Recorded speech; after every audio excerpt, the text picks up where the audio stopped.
Good evening. I'm Carl Schleen, Mayor of Lewiston. In the wake of the tragic and horrifying incident that occurred in Lewiston, our hearts are heavy with grief, and we extend our deepest sympathies to the victims and their families. This is a time for action, solidarity, and support. Please take note, the shelter-in-place order issued by the Lewiston Police Department remains in effect. Please stay at home and be safe.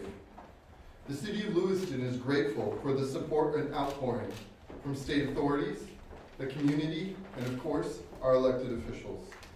Speaking tonight will be U.S. Senator Susan Collins, U.S. Representative Jared Golden, and Steve Littleson, President and CEO of Central Maine Medical Center. And now Senator Collins. Thank you, Mayor. Today is a dark day for the state of Maine. As the mayor said, our hearts are heavy with grief. This heinous attack, which has robbed the lives of at least 18 Mainers and injured so many more, is the worst mass shooting that the state of Maine has ever experienced and could ever imagine. Today, I looked out my window in Washington and I saw that the flags had been lowered. And I realized that it had been done to honor the victims of this horrific attack. I'm grateful for the leadership of Lewiston Police Chief St. Pierre and for the bravery of the hundreds of state, local, and federal law enforcement officers who are leading the search for the killer. I'm also very grateful for all of the hospital employees who came back to work to take care of the victims, and for our first responders whose bravery was so evident. Last night, the president called me. He stepped out at the state dinner with the Australian Prime Minister to offer any help that the federal government could provide the city of Lewiston, Androscoggin County, and the state of Maine. I also, at midnight, talked to Governor Mills, who has been a pillar of strength for our state. Tom Perez, who is a special advisor to the president throughout the night, texted me back and forth, what you need, and I would tell him based on conversations that I had as he coordinated the federal response. This morning, Secretary of Homeland Security, Mayorkas, called and offered help from his department. The Attorney General also called, along with Maine's own U.S. Attorney, to offer their help. Right before I came into this building, I had a call from the Deputy Director of the FBI, who told me that there are 80 FBI agents on site participating in the search for the killer. 80. That doesn't include other people from the Marshal's Office, from the ATF, the DEA, and the Department of Homeland Security, and the Coast Guard. This has been a concerted effort at the state, local, and federal level, and everyone is determined to bring the killer to justice. To the families of those who have been injured or killed, I know that no words can fully ease the shock, the pain, and the justifiable anger that you are feeling. My hope is that you will feel the solace and strength in knowing that you are in the hearts of the people of Maine and of people throughout our nation. Thank you. I'd now like to introduce the Congressman Jared Golden, who represents this area of Maine. Thank you, Senator. Thank you to Mayor Chalene as well. My name is Congressman Pierre from the town of Lewiston, representing the 2nd Congressional District. Some of you might not recognize me because Congress has been so crazy lately. I haven't gotten a haircut in months. So sometimes things happen that bring your worst nightmares to life. Yesterday, this is what happened in Lewiston. At a time like this, a leader is forced to grapple with things that are far greater than his or herself. Humility is called for as accountability is sought by the victims of a tragedy such as this one. Out of fear of this dangerous world that we live in my determination to protect my own daughter and wife in our home and in our community, because of a false confidence that our community was above this, and that we could be in full control, among many other misjudgments, I have opposed efforts to ban deadly weapons of war like the assault rifle used to carry out this crime. The time has now come for me to take responsibility for this failure, which is why I now call on the United States Congress to ban assault rifles like the one used by the sick perpetrator of this mass killing in my hometown of Lewiston, Maine. For the good of my community, I will work with any colleague to get this done in the time that I have left in Congress. To the people of Lewiston, my constituents throughout the 2nd District, to the families who lost loved ones, and to those who have been harmed, I ask for forgiveness and support as I seek to put an end to these terrible shootings. In the days to come, I will give everything I have to support this community's recovery. Thank you.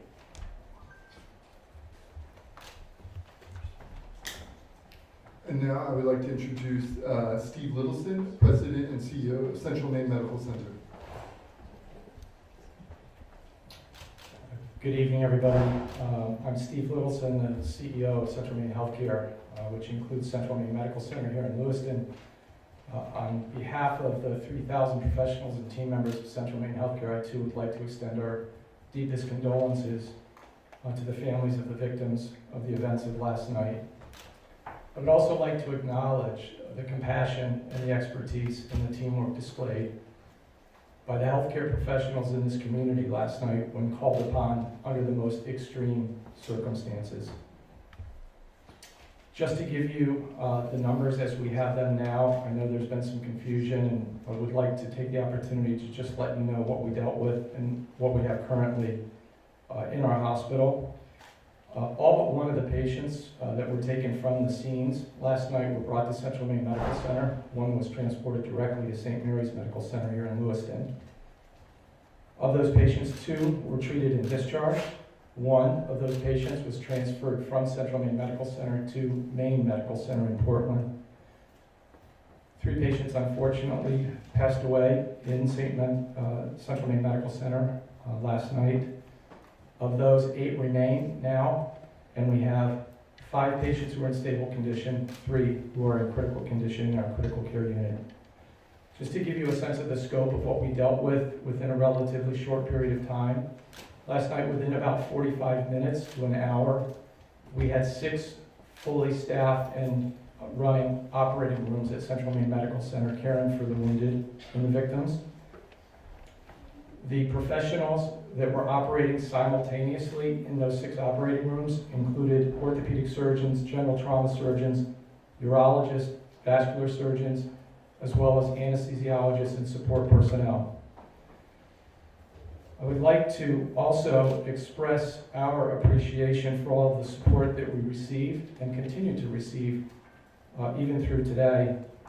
First from the city of Lewiston. Secondly, from law enforcement. We still have a law enforcement presence on the campus at Central Maine Medical Center. The other area hospitals that came to our support, we needed blood transferred to Central Maine Medical Center very quickly, and 2 of the hospitals, Maine General and St. Mary's, accommodated us Maine Med in Portland stood by and was ready to accept patients, and as you know, they did accept one of the patients that we transferred to them. And also the various community partners that came to aid and support us last night, including emergency response personnel, personnel from Life Flight of Maine, and others. As one of the counselors said to me before we walked in tonight, you know, often people underestimate our capabilities here to care for people locally. I think last night we proved that by working together we can do just that under the most trying circumstances. Thank you.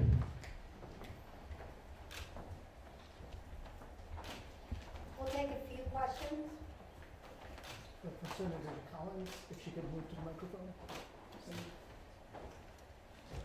Senator, you just heard from Representative Jared Golden that he has changed his mind on an assault rifle ban. Would you do the same? Well, first of all, let me say that I think it is more important that we ban very high capacity magazines. I think that would have more input and more effectiveness. We had an assault weapon ban, which I supported, that was in effect for 10 years. It applied to, I believe, 17 or 19 styles of weapons. Later, the late Senator Dianne Feinstein proposed an expansion that would have covered 157 weapons.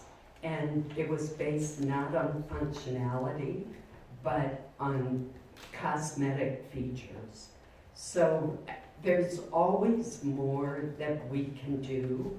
I was a co-author of the Bipartisan Safer Communities Act, which provided funding, for example, for red and yellow flag laws and for mental health clinics, which I think is important as well. So certainly there's always more that can be done.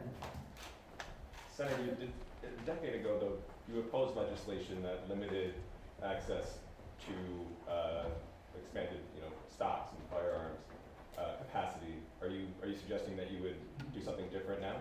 I don't believe you're correct. For example, I was the lead Republican sponsor of a bill that would ban bump stocks, which have the ability to turn a semi-automatic into a fully automatic machine gun. And that legislation has not been enacted into law. There was an attempt to do it by regulation, but it was struck down by the courts. I still support the bump stock legislation. The other thing that I think we can look at is, and I advocated, was to increase the age at which you could purchase a high-capacity rifle from 18 to 21, the way it is for a handgun. Senator Collins, you mentioned there are a lot of questions about the whereabouts of Robert Card. You mentioned a number of agencies searching for him. Can you offer any more details regarding the whereabouts of Card or how close we're getting to finding him? I cannot, because I don't want to jeopardize the search for him in any way.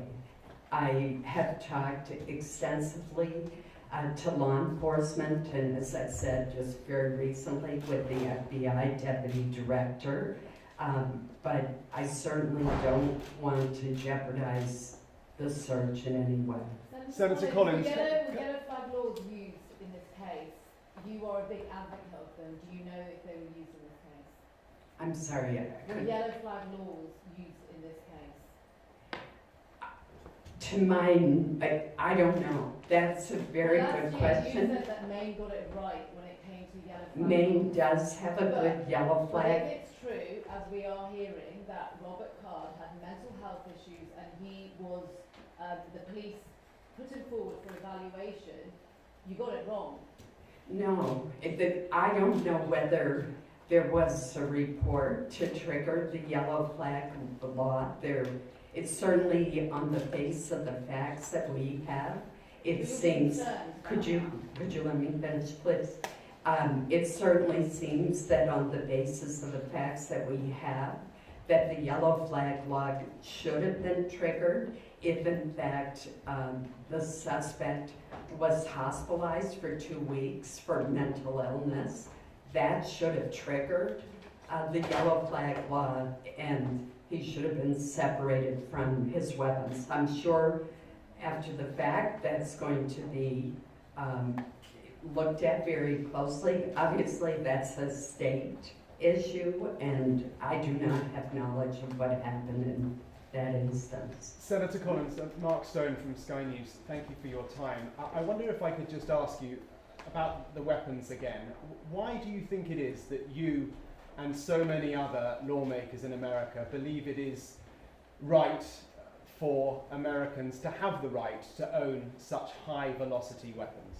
Well, first of all, let me say, and I'll repeat it again, that for 10 years we had a ban on certain kinds of assault weapons, and I supported that ban. And when George W. Bush proposed that it be extended for 10 more years, I supported that effort, which did not succeed. Later, years later, there was an attempt by former Senator Dianne Feinstein to greatly expand the number of weapons that would be covered by that ban, and it was based not on lethality, but more on how they looked, on cosmetic features. And I do not think that that was appropriate. We do have a Second Amendment in our country. And that gives people the right to own a weapon that powerful, you think? And Maine, I would point out, has one of the highest rates of gun ownership in the country and has a long heritage of responsible gun ownership. It has also had a very low rate of violence. What makes this crime so heinous is in a typical year, Maine might have 22 murders, and last night we almost approached the number for the entire year. Is anyone So thank here you agreed so to much. Is anyone here agreed on the investigation to tell us We you've cannot seen video of have the a FBI? conversation yet, but thank you so much, and I appreciate your patience with us in this news conference. Thank you all. Thank you. Heather will let you